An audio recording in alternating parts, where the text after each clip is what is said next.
अस्सलाम वालेकुम, welcome to my YouTube channel. I hope आप सब ठीक होंगे। तो आज की वीडियो बहुत इंटरेस्टिंग होने वाली है क्योंकि आज की वीडियो में हम बात करेंगे ब्रिटिश कॉन्स्टिट्यूशन के ऊपर। और साथ में पहले हम जानेंगे ब्रिटिश कॉन्स्टिट्यूशन के इसके थोड़ा सा इंट्रो पढ़ेंगे और साथ में बाद में तो इसके जो सोर्सेज हैं वो पढ़ेंगे। और काफ़ी ज़्यादा जो है आपको नॉलेज इस वीडियो से हासिल होगा इंशाल्लाह ताला। वीडियो को लास्ट तक देखिएगा और बहुत ही आसान अल्फाज में आपको समझाऊंगी कि ये ब्रिटिश कॉन्स्टिट्यूशन है क्या और इसके क्या क्या सोर्सेज हैं। ठीक हो गया। तो चलिए अपनी वीडियो को स्टार्ट करते हैं। बिस्मिल्लाहिर्रहमानिर्रहीम। शुरू अल्लाह के नाम से जो बड़ा मेहरबान हायत रहम करने वाला है। तो ये जिस बुक से मैं आपको पढ़ाने लगी हूँ लास्ट में मैं जो है आपको रिकमेंड कर दूँ कि ये किस ऑथर की बुक है। बहुत ही कमाल की ये बुक है। इसमें बहुत ही आसान वर्डिंग का इस्तेमाल हुआ है। कोई टफ वर्डिंग नहीं है कि जिसको जो है समझना मुश्किल हो। बहुत ही आसान वर्डिंग में लिखा हुआ है ताकि आप लोग जो है इसको ईजी से अंडरस्टैंड कर पाएँ। तो सबसे पहले हम जान लेते हैं British constitution. The British constitution system is the oldest democratic system in the modern world. जो ब्रिटिश का जो कॉन्स्टिट्यूशन सिस्टम है वो एक डेमोक्रेटिक सिस्टम वो होता है जो कि अवाम की मर्ज़ी के मुताबिक जो सिस्टम होता है वो होता है डेमोक्रेटिक, जिसको हम उर्दू में जो है जमहूरियत बोलते हैं। It is the mother of democracy. हम जो ब्रिटिश को जो है कॉन्स्टिट्यूशन को इसको हम डेमोक्रेसी की माँ भी बोलते हैं। It is the first country of the world. ये दुनिया का जो पहला कंट्री है where the parliamentary democracy has been practice since long, जहाँ पर जो है पार्लियामेंट्री जो डेमोक्रेसी है वो बहुत ही लंबे अरसे तक चलती आ रही है। ओके हो गया। It is not only embodied the collection of rules regulations conventions and laws but also assembled the English culture and civilisation. क्या कहते हैं कि ये जो है ब्रिटिश जो कॉन्स्टिट्यूशन है ये सिर्फ collection of rules regulation conventions का ही सिर्फ मजमूआ नहीं है बल्कि इसमें जो है इंग्लिश जो कल्चर और सिविलाइजेशन को भी देखा जाता है। Okay okay. उसके बाद जो यहाँ से इम्पोर्टेंट स्टार्ट हो रहा है, ये पहले मैंने जो हाईलाइट किया था और लाइट चली गई और मैंने दोबारा से स्टार्ट किया वीडियो, इस वजह से ये जो है पहले से हाईलाइट हुआ था। यहाँ से इसके बाद स्टार्ट करना है कि it is unique in its character as it contains written and unwritten rules and conventions in itself.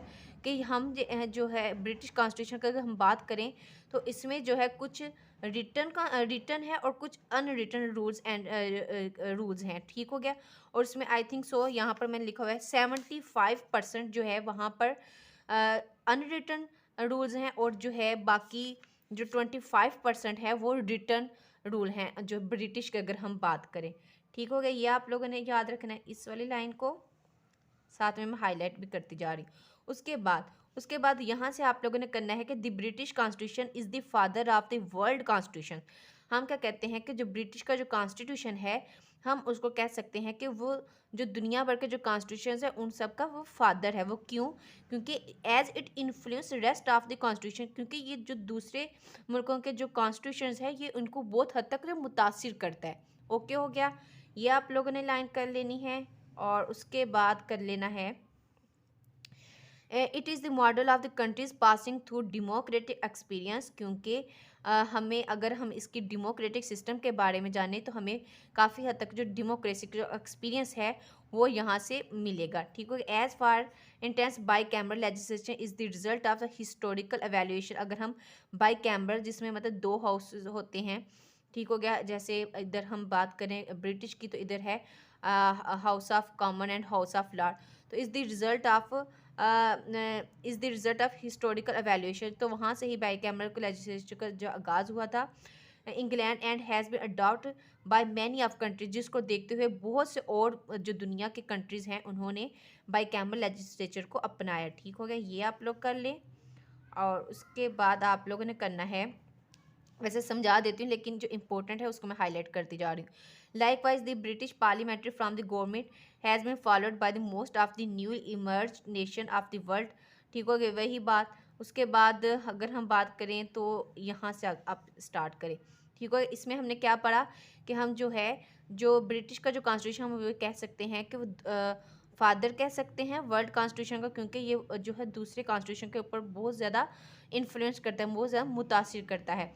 क्योंकि जहाँ अगर हम इसके बाई लेजिस्लेचर का बात करें तो इसको देखते हुए दुनिया के और भी बहुत ज़्यादा ममालिक ने बाई कैमरल लेजिस्लेचर को अपनाया। ठीक हो गया। तो ये भी इसके अंदर ऐड कर लें कि अगर हम इसको स्टडी करें तो हमें जो है डेमोक्रेटिक जो एक्सपीरियंस जो है वो मिलेगा। ठीक हो गया। उसके बाद यहाँ पर आ जाएँ थर्ड पैराग्राफ के ऊपर। तो यहाँ पर है the study of British political institution. अगर हम ब्रिटिश के पॉलिटिकल इंस्टीट्यूशंस, जो इनके अदारों के अगर पर हम स्टडी करें, is the key understanding of other constitution of the world, तो हमें जो है जो दूसरे मुल्क के जो दूसरे कॉन्स्टिट्यूशंस हैं उनको जो है समझने में बहुत हद तक जो हमें मदद मिलेगी। ठीक हो गया, ये आप लोगों ने कर लेनी है लाइन। उसके बाद है द ब्रिटिश इंस्टीट्यूशन। अब वो इंस्टीट्यूशंस में कौन कौन से अदारे आ रहे हैं, जैसे किंगशिप है, कैबिनेट है, पार्लियामेंट्री कोर्ट्स हैं, local government and political party have a special place in history. ठीक हो गया। The British principle of government such as parliamentary supremacy, rules of law, limited monarchy, minister responsibility, civil liberties, constitution convention have also great importance. इन जो सब की जो institution अगर हम स्टार्ट करें तो इनकी इंपॉर्टेंस बहुत ज़्यादा है फॉर ऑल द डेमोक्रेसी। जो दुनिया में जो जहाँ जहाँ पर डेमोक्रेसी है वो वहाँ पर उनको जो है बहुत ही जो है अहमियत मिलती है। अगर हम इनकी जो है स्टडी करें, इनके जो पॉलिटिकल इंस्टीट्यूशंस की जो अगर हम स्टडी करें। ठीक हो गया, तो ये यहाँ तक आप लोगों ने कर लेना है।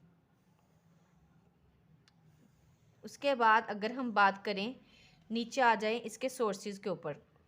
अगर हम इसके यस यहाँ से भी अगर आप जो है वैसे यहाँ तक इम्पोर्टेंट यह भी कर लें, the British constitution has a remarkable significant. क्योंकि ये जो है कॉन्स्टिट्यूशन इसका क्यों significant, because it has successfully stood the test of the time and survive through the shocks of 2 world wars. अब तक जो है ब्रिटिश जो 2 वर्ल्ड वार्स जो है उसमें जो है वो कामयाब रहा है, एंड 2 डिस्परेट इकोनॉमिक क्राइसिस, और 2 दफ़ा जो है इकोनॉमिक क्राइसिस से वो बच गया है, एंड द लॉस ऑफ, वो बहुत सी लॉस से बच चुका है, ऑफ द वेस्ट एम्पायर। ठीक हो गया, ये आप लोगों ने कल, लेकिन यहाँ तक जो है इंपॉर्टेंट है कॉन्स्टिट्यूशन के हवाले से। अगर हम इसके सोर्सेज के बारे में बात करें तो जो मेन क्वेश्चन जो है वो यहाँ से स्टार्ट हो रहा है, वो यहाँ भी ये है कि जो थॉमस जो है रिमार्क, वो ये क्या कहते हैं, वो जो थॉमस पेयर कहते हैं, if we mean the constitution only a written constitution. अगर हम कॉन्स्टिट्यूशन का मतलब सिर्फ वो वाले रूल्स को देखते हैं जो कि रिटन हो, ठीक हो गया, तो वो promulgated in a convention, then of course जो ब्रिटिश जो है does not possess the constitution. कहते हैं अगर हम सिर्फ उन्हीं कॉन्स्टिट्यूशन को देखें जो कि लिखे हुए हैं, तो हम जो है जो ब्रिटिश जो है उनको जो है वो पोसेस नहीं करेगा। बट फिर वो किसको पोसेस कर रहा है, वो कह रहा है कि but if we mean by the constitution a body of rules and usages, बल्कि उन सब के उनको देखता है, रूल्स को देखता है, वो चाहे वो रिटर्न हो अनरिटर्न हो। और जो है उसके बाद यहाँ पर ये कर लें, accepted as a basic government and are found in the great constitution, landmark statutes, judicial decisions, common law, convention, इन सब को देखता है। ठीक हो गया, और फिर जो है वो जो ब्रिटिश है वो प्रोसेस करता है, वो एक कॉन्स्टिट्यूशन रखता है। अब उसके ब्रिटिश का अगर हम कॉन्स्टिट्यूशन के सोर्सेज के ऊपर अगर हम बात करें तो वो कौन कौन से हैं, तो वो है, पहला है कॉन्स्टिट्यूशन लैंडमार्क।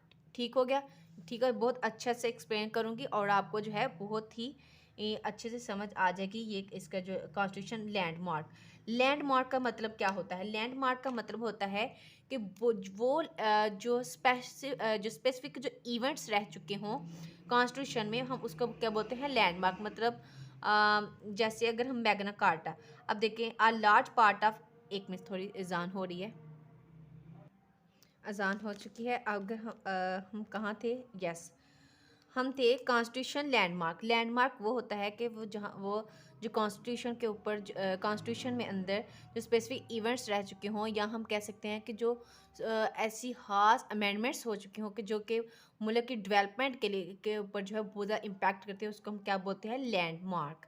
ठीक हो गया, इसको हम चार्टर भी बोल सकते हैं। ठीक हो गया, a large part of British Constitution is written in the form of Constitution landmark which are, अब पहला है द मैग्ना कार्टा ऑफ 1215। लेकिन मैग्ना कार्टा जो है आपको जो शॉर्ट लॉन्ग, ये बहुत ही इंपॉर्टेंट क्वेश्चन है। वैसे भी आपको अगर आपने कोई इंटरव्यू देना है तो उसमें भी आपसे क्वेश्चन जो है मैग्ना कार्टा के मतलब जो पूछा जा सकता है। तो मैग्ना कार्टा क्या है कि ये एक ऐसा चार्टर है जो कि कब आया था, 1215 में आया था, और इसको ब्रूम्स ने इसको पेश किया था। उसमें क्या कहा गया था कि जो restricting the powers of the king, जो है बादशाह की जो पावर्स थी उनको जो है थोड़ा कम किया गया था। ठीक हो गया, मैग्ना कार्टा।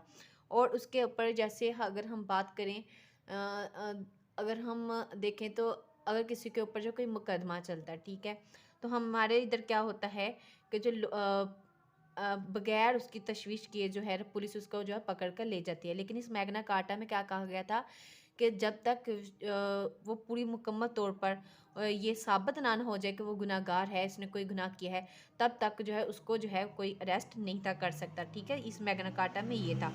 काफ़ी ज़्यादा जो है इसको इम्पोर्टेंस हासिल है ब्रिटिश जो है ब्रिटिश के अंदर।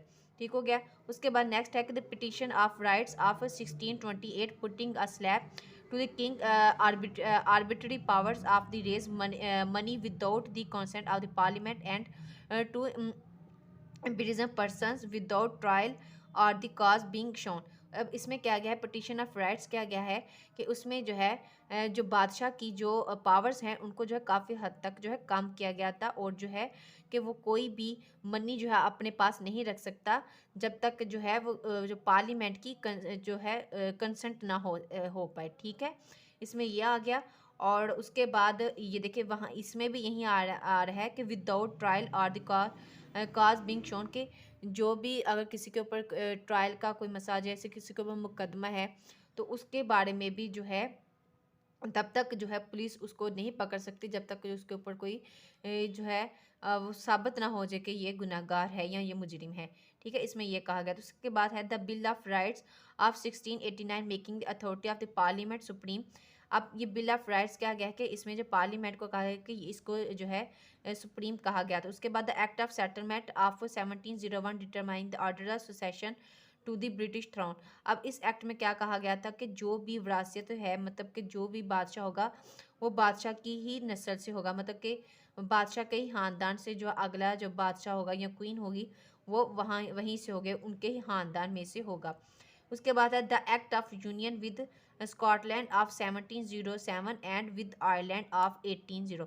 अब क्या कहते हैं, एक्ट ऑफ यूनियन कहते हैं कि स्कॉटलैंड और आयरलैंड को मिलकर ये जो ब्रिटिश बनता है। तो जो स्कॉटलैंड ने वो कब यूनियन बना था ब्रिटिश की, वो 1707 में बना था, और आयरलैंड जो था वो 1800 ये बना था। ठीक हो गया। उसके बाद है the parliament acts of 1911 and 1949 containing का मतलब होता है कमी। The powers of the house of Lords, उसने क्या कहा, ये जो एक्ट है वो जो हाउस ऑफ लॉर्ड जो के अपर हाउस है उसकी जो पावर्स है उसको कम कर देता है, and making its virtually and are revising a chamber. ठीक है, और जो है इसकी पावर्स को कम कर दिया। इसके पास पहले बहुत ज़्यादा पावर्स थी, लेकिन जब से ये एक्ट आया था, एक्ट ऑफ 1911, तो उसमें क्या था कि इसकी जो पावर्स थी उसको जो कम कर दिया गया। अब आपको लैंडमार्क की समझ आ जाएगी कि वो जो स्पेसिफिक इवेंट्स है, जो स्पेसिफिक जो अमेंडमेंट्स हैं जो कि मुल्क के डेवलपमेंट में बहुत ज़्यादा इम्पैक्ट करती हैं, उसको हम लैंडमार्क बोलते हैं। और ये कुछ इवेंट्स हुए थे, अमेंडमेंट्स हुई थी जो है ब्रिटिश के अंदर। ठीक हो गया। अब नेक्स्ट है इसका जो मेन सोर्स है वो है कॉन्स्टिट्यूशन स्टैचूज़। ये अब स्टैटस में क्या होता है कि ये वो वाले कॉन्स्टिट्यूशन होते हैं जिनको पार्लियामेंट पास करती है। यहाँ पर लिखा भी हुआ है, जैसे यहाँ पर मैं इसको मार्क कर लेती हूँ। The second important source of the British constitution is the ordinary law passed by the parliament. ये कौन से ऑर्डिनरी लॉज को जिसको पार्लियामेंट पास करती है, हम उसको क्या बोलते हैं, constitution status from time to time in accordance with the changing requirements of the British nation. अब क्या हुआ है कि पहला है कि the reforms act of 1832 extending manhood suffrage to urban middle classes. अब इस रिफॉर्म में क्या कहा था कि जो अवाम है उसको ये राइट दिया गया था वोट कास्ट करने का। ठीक हो गया। जो मिडिल क्लास के जो लोग थे उनको भी ये राइट दिया गया कि वो भी जो है वोट कास्ट कर सकते हैं। उसके बाद representation of people act 1918 and 1922 establish the principles of universal adult. ये भी उसमें यही बात कर दी गई कि जो बालिग होगा अडल्ट वो भी जो है वोट कास्ट कर सकता है। The right of vote to women, खवातीन को भी जो है ये राइट दिया गया। उसके बाद है गवर्नमेंट ऑफ इंडिया एक्ट 1935। अब जो मौजूदा जो 1935 का एक्ट है वो किससे पास किया गया था, वो भी जो ब्रिटिश ने ही पास करवाया था। The government of India act 1935 laying down the principles of running the administration of India. और इसने जो पेश किया था ताकि जो है इंडिया की जो इंतज़ामिया है वो इसके मुताबिक चल सके, इट प्रोविंसेस एंड स्टेट्स। ठीक हो गया। इसके बाद नेक्स्ट है इंडिया इंडिपेंडेंस एक्ट। अब जो है जो ब्रिटिश का जो राज है वो जो है इंडिया से ख़त्म हो गया था कि कब हुआ था 1947 में। तो ये इंडियन इंडिपेंडेंस एक्ट जो है वो 1947 में पास किया गया और ये जो है जो कि पाकिस्तान जो है लैदा हो गया इंडिया से, ठीक हो गया। तो ये आ गया इसमें कॉन्स्टिट्यूशन स्टैचूज, ठीक हो गया। अब नेक्स्ट अगर हम बात करें तो ये है जुडिशियल डिसीजंस। जुडिशियल इसमें क्या है कि these are the interpretation and judgement of the British courts, ये आप लोगों ने करना है। although the British judiciary does not enjoy the power of the judiciary, कहते हैं कि वहाँ की जो कोर्ट्स हैं जो जुडिशरी है वो उसके पास जो जुडिशियल रिव्यू की पावर्स नहीं है, तो वो इतनी इंजॉय नहीं करती, बल्कि वो कौन इंजॉय फिर करता है, yet it determines the scope limitation and implementation of the act of parliament, बल्कि ये जो है पार्लियामेंट जो है इसके ऊपर जो है जुडिशियल रिव्यू जो है ज़्यादा हद तक जो इफेक्ट करती है and affects the working of the British constitution. और जो है ये देखो वही बात, ठीक है, ये आप लोगों ने इसमें से कर लेना है। और उसके बाद कर लेना है yes common law. Common law वो होते हैं, पहले तो आपको पता है लॉ क्या होता है। लॉ वो होते हैं, वो रूल्स एंड रेगुलेशंस होते हैं जो कि गवर्नमेंट के जो इंस्टीट्यूशंस हैं वो अवाम के लिए बनाते हैं, ठीक है, उनको हम क्या बोलते हैं लॉ। कॉमन लॉ वो होते हैं कि by the common law is meant the body of the legal rules which grew up in England apart altogether from any action of the parliament eventually gained the recognition। ये वो होते हैं जिनको जो जजेस जो है पास कराते हैं। इसमें वो वाले लॉ होते हैं जो कि हमारे जो कस्टम्स और ट्रेडिशंस को देखते हुए जो हमारे जो रवायत चलती आ रही हो ना, उसमें ये वाले कानून होते हैं और उनको कौन जो है उनको लागू करवाता है, हमारी जो कोर्स जजेस हैं कोर्स हैं वो करवाती हैं, ठीक हो गया। ये आपने इसमें से ये वाला कर लेना है। नेक्स्ट चलते हैं। नेक्स्ट अगर हम बात करें तो आप लोगों ने ये यहाँ तक कर लेना है, ये भी आप करें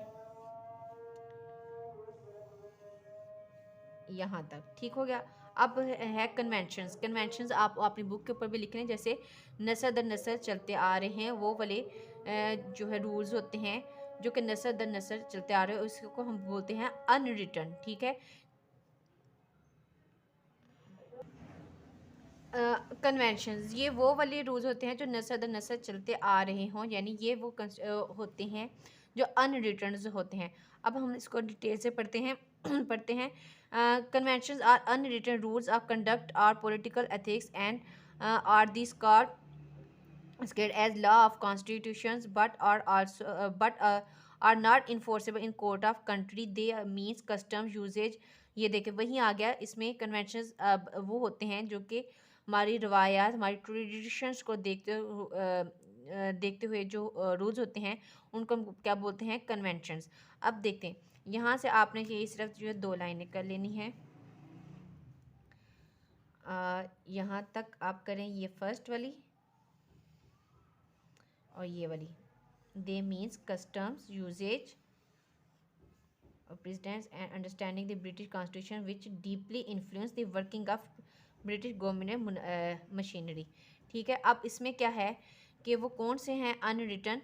पहला आ जाता है कन्वेंशंस आर इसेंटली ऑफ 4 काइंड्स। अब हम कन्वेंशंस को इसकी 4 एग्जाम लेते हैं। अब पहली कौन सी है, conventions relating to the king. अब कौन से ऐसे रूल्स हैं जो किंग के रिलेटेड हैं, यानी बादशाह के रिलेटेड हैं और वो जो है नस्ल दर नस्ल चलते आ रहे हैं, ठीक है। अब इसमें क्या है कि bill pass by the parliament, जो है बिल जो भी पार्लियामेंट से पास होगा, ठीक है, of England should be give royal assent. Royal assent को हम बोलते हैं सिग्नेचर। जो भी पार्लियामेंट जो बिल पास करेगी उसके लिए ज़रूरी है कि वहाँ जो बादशाह है उसके जो सिग्नेचर हैं वो ज़रूरी हैं, ठीक हो गया। The king appoints the leader of majority party in the house of Common as the prime minister. जो भी जो है पार्टी जो है मेजोरिटी हासिल करेगी, जो भी लीडर जो है मेजोरिटी हासिल करेगा कहाँ पर, हाउस ऑफ कॉमन में, तो जो किंग क्या करेंगे कि उसको अपॉइंट कर लेंगे as a prime minister and after consulting the prime minister other ministers, ठीक होगा। ये उसमें यही बात आ गई। The king does not preside over the meeting of council of minister. जो किंग हैं वो जो काउंसिल ऑफ मिनिस्टर्स की जो है मीटिंग को वो जो प्रिसाइड नहीं करते, मतलब वो इसको अटेंड नहीं करते, नॉट और ना ही पार्टिसिपेंट इन दी मिनिस्टर, और ना ही इसमें पार्टिसिपेंट जो है पार्टिसिपेंट करते हैं। उसके बाद है the king always accept the advice of the council of ministers. जो किंग जो होता है वो हमेशा किसके एडवाइस लेता वो एक्सेप्ट करता है, काउंसिल ऑफ मिनिस्टर्स। उसके बाद the king is always informed, कोई भी informed by the prime minister, कोई भी अगर कोई भी बादशाह के जो है पैगाम पहुंचाना है तो किसको कौन पहुंचाएगा, prime minister, regarding all the decisions of the government. ठीक हो गया, ये आप लोगों ने कर लेना है, ये आपने सारा करना है, और ये बहुत ही इंपॉर्टेंट है, conventions relating to the king, जिसमें हमने पढ़ा कि जो है कोई भी बिल हो पार्लियामेंट के लिए, जो इंग्लैंड के लिए कोई भी बिल है पार्लियामेंट ने पास कराया तो उसके लिए रॉयल एसेंट की ज़रूरी है किंग की। द किंग जो है जो भी जो पर्सन है जो मेजोरिटी हासिल करेगा हाउस ऑफ कॉमन, मतलब लोअर हाउस में जो भी मेजोरिटी हासिल करेगा, जो किंग है उनको जो अपॉइंट कर लेंगे एज अ प्राइम मिनिस्टर। उसके बाद हमने पढ़ा the king does not preside, वो जो काउंसिल ऑफ मिनिस्टर्स की जो है मीटिंग है उसको जो है पार्टिसिपेंट नहीं करते। The king always accept the advice, वो हमेशा जो काउंसिल ऑफ मिनिस्टर के एडवाइस पर अमल करते हैं। The king always informed by the prime minister regard, और जो भी कोई भी डिसीजन गवर्नमेंट के रिलेटेड हो वो किसके रिलेटेड जो है बादशाह तक पहुँचाया जाएगा, प्राइम मिनिस्टर के रिलेटेड के थ्रू। उसके बाद हो गया कन्वेंशंस। अब दूसरी कन्वेंशंस क्या है, the convention relating to the parliament. अब इसमें है कि the parliament comprise two house. अब देखें वहाँ की जो पार्लियामेंट है ब्रिटिश की पार्लियामेंट में, वहाँ पर दो हाउस हैं। एक होता है हाउस ऑफ कॉमन जिसको हम कहते हैं छोटा हाउस, इधर लिखा हुआ है इलेक्टेड हाउस उसको बोलते हैं, और एक होता है हाउस ऑफ लॉर्ड, और ये परमानेंट हाउस होता है। ठीक है, the parliament should hold at least one session annually. The parliament को जो है वो एनुअली मतलब सालाना जो है एक दफ़ा जो है वो ज़रूर सेशन करना चाहिए। ठीक है, ये आ गया इसमें। उसके बाद है कि मनी बिल्स, जितने भी मनी बिल्स होंगे वो कहाँ से पास प्रेजेंट किए जाएंगे, हाउस ऑफ कॉमन से की तरफ से आएंगे, और house of Lord can not reject, और जो है मनी बिल को जो हाउस ऑफ लॉर्ड वो रिजेक्ट नहीं कर सकता। जो है मनी बिल हमेशा जो हाउस ऑफ कॉमन से ही आएगा, जो है वो उसको जो है प्रेजेंट करेगी। House of common dissolve, house of common जब डिजॉल्व होता है if prime minister advice to so the king, अगर हम जो है वहाँ का जो हाउस ऑफ कॉमन है उसको हम डिज़ोल्व कर सकते हैं, अगर जो प्राइम मिनिस्टर जो है उसको कर सकता है किसकी एडवाइस लेकर, किंग की। The speaker of the house of common follows the rule. अब ये देखिए यहाँ से मज़े की चीज़ है, the speaker of the house of common follows the rule once a speaker always a speaker. जो भी हाउस ऑफ कॉमन में कोई स्पीकर बन गया तो वो हमेशा के लिए, जब तक उसकी डेथ नहीं हो जाती, वो वहाँ तक ही तब तक जो है वो वहाँ का स्पीकर रहेगा। और यहाँ से मुझे एक चीज़ याद आ गई, हमारे जब सर पढ़ाते थे ना, यहाँ पे जब हम बात करते थे once a speaker always a speaker, तो हमें बोलते थे वंस अ डंगर ऑलवेज अ डंगर। अगर हमें कोई क्वेश्चन नहीं, सर हमसे कोई क्वेश्चन पूछ लेते थे, अगर हमें नहीं था ना आते, तो सर जो है वो हमें कहते थे वंस अ डंगर ऑलवेज अ डंगर। ठीक है, ये आप लोगों ने कर लेना है। उसके बाद the speaker is above the party politics, उसके बाद ये वाला आप छोड़ दें, उसके बाद नेक्स्ट आ जाएं। और यहाँ पर अब नेक्स्ट है convention relating to the cabinet. अब ये इंपॉर्टेंट है, council of ministers is form out of the members of the parliament. ठीक है, पार्लियामेंट के मेंबर्स में से ही काउंसिल ऑफ मिनिस्टर्स जो है वो काउंसिल ऑफ मिनिस्टर जो है is form out of parliament के जो मेंबर्स हैं वहीं से मिनिस्टर जो हैं वो लिए जाएंगे, जो कैबिनेट होगी। The council of minister is responsible for the actions to the house of common. ठीक है, जो काउंसिल ऑफ मिनिस्टर के जितने भी मेंबर्स होंगे वो हाउस ऑफ कॉमन को वो जो जवाबदेह होंगे। ठीक है, उसके बाद है it remains in office so long it enjoys confidence. इनको तब तक ही वो अपनी जो है हाउस ऑफ कॉमन मेंबर्स रह सकेंगे जब तक उनको पार्लियामेंट का जो कॉन्फिडेंस, जब तक कि उनको अतमाद होगा हाउस ऑफ कॉमन का, तब तक ही वो जो है अपनी जो ड्यूटी जो सर अंजाम देते रहेंगे, और वहाँ तक तब तक ही वो मेंबर रह सकेंगे। Prime minister and finance minister are the members of the house of common. कहते हैं प्राइम मिनिस्टर और फाइनेंस मिनिस्टर भी जो हाउस ऑफ कॉमन के मेंबर्स होते हैं। Council of ministers can declares war, वो जो कोई भी वार जो डिक्लेयर कर सकते हैं, और conclude peace treaty after the approval of, किसके अप्रूवल के बाद, हाउस ऑफ कॉमन से अप्रूवल लेना पड़ेगी। ठीक है, उसके बाद council of minister is presided over the prime minister instead of the king. जो है काउंसिल ऑफ मिनिस्टर है वो प्राइम मिनिस्टर जो है उसको जो है प्रिजाइड करेंगे किंग की बजाय, ठीक है। मतलब कि जो प्राइम मिनिस्टर है वो खुद ही जो है चूज़ करेगा कि कौन जो है कैबिनेट में अंदर आए, वो किंग से एडवाइस ले सकता है वैसे। उसके बाद इम्पोर्टेंट है कन्वेंशन रिलेटिंग टू डोमिनियंस। आपसे ये क्वेश्चन जो है डोमिनियंस जो है आपने 9th-10th में भी पाक स्टडी की बुक में पढ़ा होगा डोमिनियन के बारे में, जिसको हम उर्दू में बोलते हैं दौलत मुश्तरका, ठीक है। डोमिनियंस में वो अब इसमें क्या, dominions are the almost free in their internal and external affairs. Dominions के मतलब जो है आपको क्वेश्चन आ सकता है कि डोमिनियंस को किसको कहते हैं। डोमिनियंस में वो इलाका होते हैं, मुल्क शामिल होते हैं जिसके ऊपर जो है बरतानिया की हुकूमत रह चुकी हो। और देखिए अब यहाँ पर मैंने लिखा हुआ किसी मुल्क का गवर्नर जनरल बरतानिया सेलेक्ट करती है। इस डोमिनियन में कनाडा, ऑस्ट्रेलिया और न्यूजीलैंड शामिल हैं, ठीक है। और वो डोमिनियंस में वो मुल्क भी शामिल है जिनके ऊपर जो है बरतानिया की हुकूमत रह चुकी है। हमारा पाकिस्तान भी जो है, इंडिया है, पाकिस्तान है, ये भी जो डोमिनियन का हिस्सा रह चुके हैं। ये हो गया। अब है यहाँ तक, वैसे जो क्वेश्चन जो है ना यहाँ तक कंप्लीट हो रहा है। वैसे इसकी जो आगे नहीं है इतना, ठीक है, लेकिन मैं बता देती हूँ इसमें क्या है। कमेंट्री जूरिस्ट, जो मुफ्ती जो जूरिस्ट हैं उन्होंने जो बात के कहते हैं इसको इग्नोर नहीं किया जाता। ये जो है इसमें इम्पोर्टेंट नहीं लग रहा। आपका जो इम्पोर्टेंट क्वेश्चन है वो यहाँ तक जो है कंप्लीट हो रहा है, जिसमें हमने सोर्सेज पढ़े। ठीक हो गया। आई होप कि आपको हमारी वीडियो अच्छी लगी होगी। अगर आपको हमारी वीडियो अच्छी लगी हमारे चैनल को सब्सक्राइब कर दें। एंड आई होप कि आपका सारी जो है समझ आ गई होगी। आपने इस सारे को करना है। ये जो कॉन्स्टिट्यूशन लैंडमार्क है ये बहुत ही इम्पोर्टेंट है, और हमें ये क्वेश्चन जो है पेपर में आया था, व्हाट इज़ मैग्ना कार्टा, ये हमें 5 नंबर का क्वेश्चन आया था। आपने ये जो है ज़रूर याद कर लेना है। ठीक हो गया। तो ये थी आज की वीडियो जिसमें हमने जाना कॉन्स्टिट्यूशन, ब्रिटिश कॉन्स्टिट्यूशन के ऊपर हम बात करें, इसके जो सोर्सेज के ऊपर बात की। और ये मैंने फिर कहा था कि लास्ट में आपको बुक जो है बताऊंगी कि किस ऑथर की है। तो ये देखिए, आप इसका टाइटल चेक कर लें, selected constitution of the world. आप लोगों ने क्या करना है कि कॉन्स्टिट्यूशन ऑफ द वर्ल्ड की बुक कहना है, मार्केट से आप लोगों ने कहना है। और इसके जो ऑथर हैं वो है डॉक्टर सुल्तान खान, इसके ऑथर हैं।